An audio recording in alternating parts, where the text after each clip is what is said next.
Jangsem Monday. Jangsem Monday. It's such an honor to be here and to be a part of such an amazing conference and with such amazing guest speakers as well. As you've heard already, there's many different reasons why people go vegetarian, whether it's for the environmental reasons and global warming impacts, or the religious, or compassion for animals. There's many different reasons. But for me, originally it was definitely for health reasons. And then all the other reasons came later on. But I thought I'd start by telling you a bit about my personal story and how I became vegetarian and what led me to be interested in it. From a young age, I suffered from severe allergies, skin problems. I had acne all over my face. I had a lot of digestive problems. And I spent most of my teenage years on medication, from antibiotics to steroids, and with no real results. Instead, I started building up immunity to a lot of the medication I was taking. And instead of healing myself, I was in the long run actually making myself a lot more ill. And my gut and stomach suffered tremendously from all of this medication I was taking. So I decided it was time for something new, and I began researching natural healing methods. As Hippocrates once said, let food be thy medicine, and medicine be thy food. So a common theme kept coming up in my searches that kept leading me back to the same thought. And that's that meat and dairy essentially were the cause to a lot of the problems I was having. So having grown up believing that meat was the only way to get protein, I never thought that meat could actually be harming me. We're brought up with these ideas so deeply ingrained within us that we don't ever question them. It's only when we get sick or ill or have any problems that we actually begin to question our lifestyle. So I decided to then challenge these beliefs, and I gave up all animal products. I felt I had a choice between believing what I was taught in the Western world and being reliant on medication my whole life, or spending a bit of time researching and finding natural cures.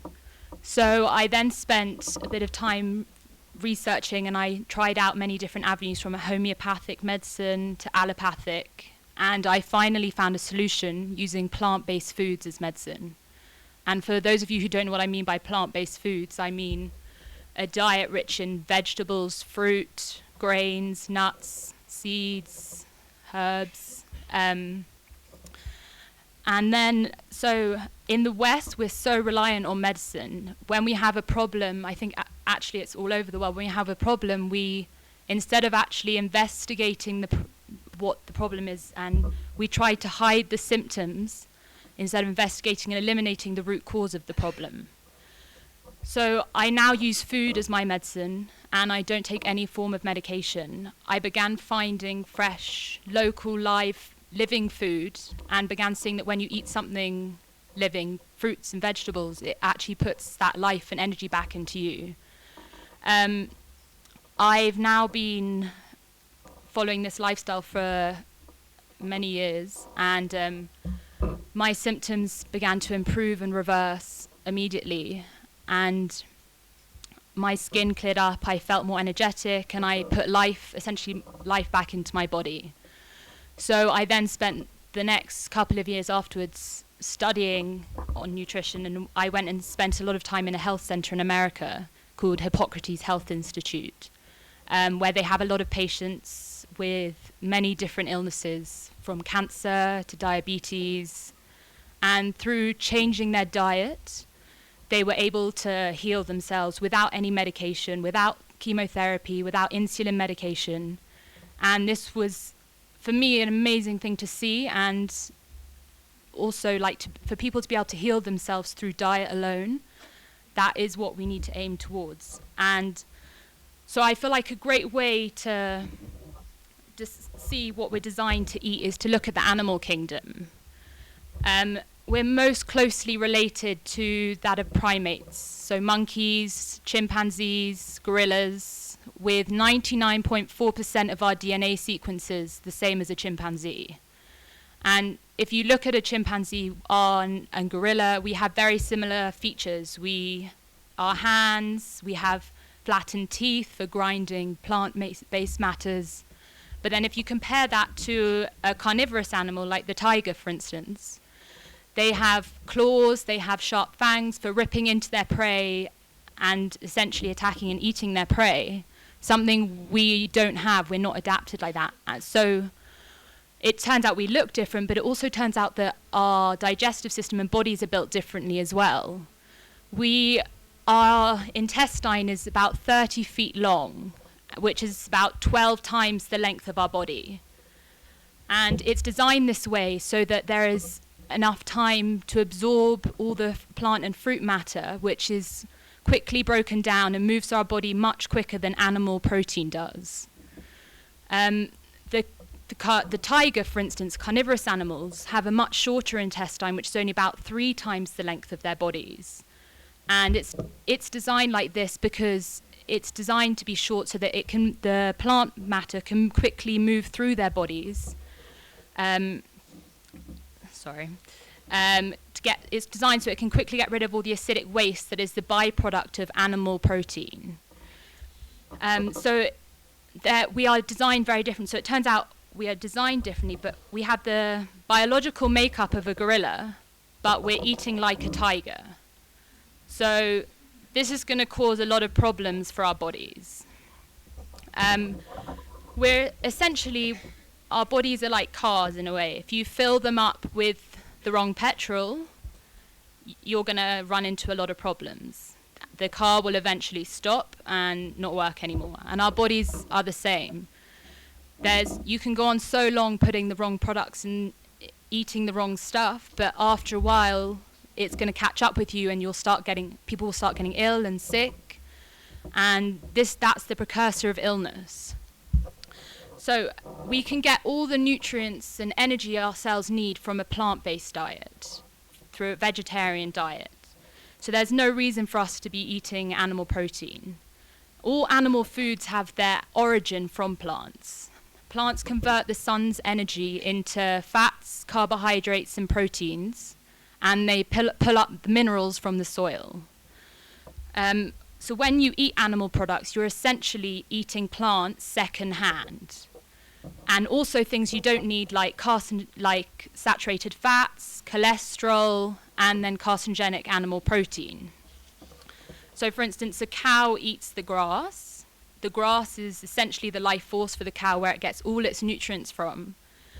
And when you eat the cow, you are getting the nutrients secondhand because you're essentially getting what the cow ate. So we need to instead be eating straight from the source and eating the plant matter. When people have a big meat meal, how do you usually feel afterwards? Most people usually feel sluggish, slow, lethargic, don't have a lot of energy, because all your energy then is spent trying to digest the meal you've just eaten instead of spending the energy elsewhere.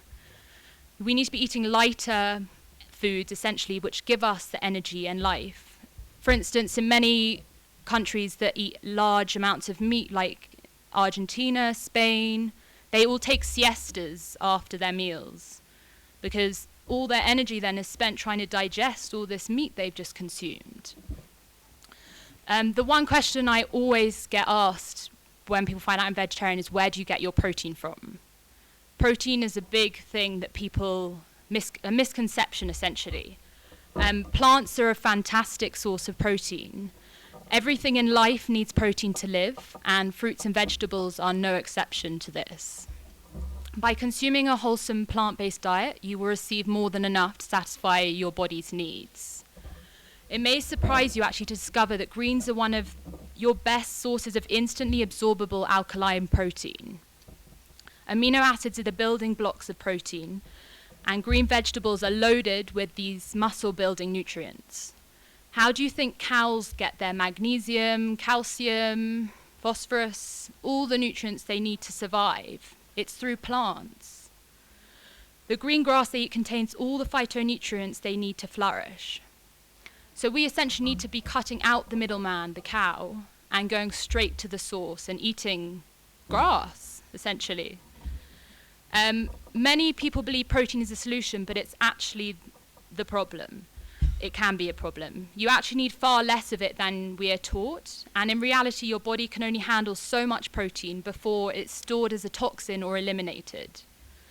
Efficient and clean bodies need very little protein to regenerate normal muscle growth, generate heat, and stimulate energy. Animal flesh does not provide the human physiology with critical amino acids or vitamins as readily as from a plant-based source. The deficiencies that vegetarians and vegans often encounter are caused by highly acid-forming diets, processed foods, bad combinations, and so on, not by the lack of protein and certainly not by the lack of animal flesh. Flesh foods are not ideal for us. They are much more difficult to digest than plant vegetation and also generate excessive amounts of uric acid that increase harmful acidity to the body. The slow transit times of these concentrated foods may cause fermentation and gas pressure that causes inflammation, which is the precursor to most illnesses. Herbivores such as elephants, horses, and gorillas consume entirely plant-based diets, and they certainly don't lack any strength or muscle. If these animals can all live on greens, why can't we? So I've been in Bhutan now for, I think, 5 days, and I've walked through a lot of farms, and I've been in Thimphu, actually, the fruit and vegetable market. And here there's such a wide variety of plant matters, of fruits and vegetables and grains. And the fact that everything is, most of everything here is organic and local, you're way ahead, essentially, of many other places in the world. In England now, we went so far away from organic and everyone started spraying all their crops with chemicals that we've now realized what a mistake we've made and are trying to move back towards what you essentially have here. The problem, though, is vegetarian, you can be a very unhealthy vegetarian. Just because you're vegetarian doesn't mean you're healthy. And because a lot of people that go vegetarian then want to substitute their diet with a lot of oils, fats, a lot of pasta, a lot of things essentially that don't provide us with a lot of nutrients. And people start becoming anemic, having calcium deficiencies, lack of B vitamins, and plants, a lot of leafy greens like spinach, kale, you have a lot of asparagus here. They're great sources of calcium and iron. Spinach actually and kale contain more iron per calories than meat does. And the lack of B vitamins that a lot of people have due to a vegetarian diet is also because the soil is where you get where you essentially get B vitamins from. And it's a bacteria that's grown in the soil which is on the vegetables. But most people now overcook all their vegetables, which destroys, as soon as you cook something, it destroys a lot of the nutrients in the food. And overcooking it kills a lot of everything that's good, the goodness in the food. So we want to be having not so overcooked stuff and covered in oil to essentially get all the nutrients and vitamins we need from a plant-based diet. We're part of a greater whole here, and the choices we make aren't just about us. What we buy and eat is not just critical to one's own health, it's also, of course, critical and relevant to those living beings we choose to eat or not eat. And it's critical to the survival of species and to the survival of the planet Earth. So I hope I was clear and made and was clear to everybody. And it's time, I believe, for a change. And any meal you can essentially move towards eating more vegetables is a great step. Thank you.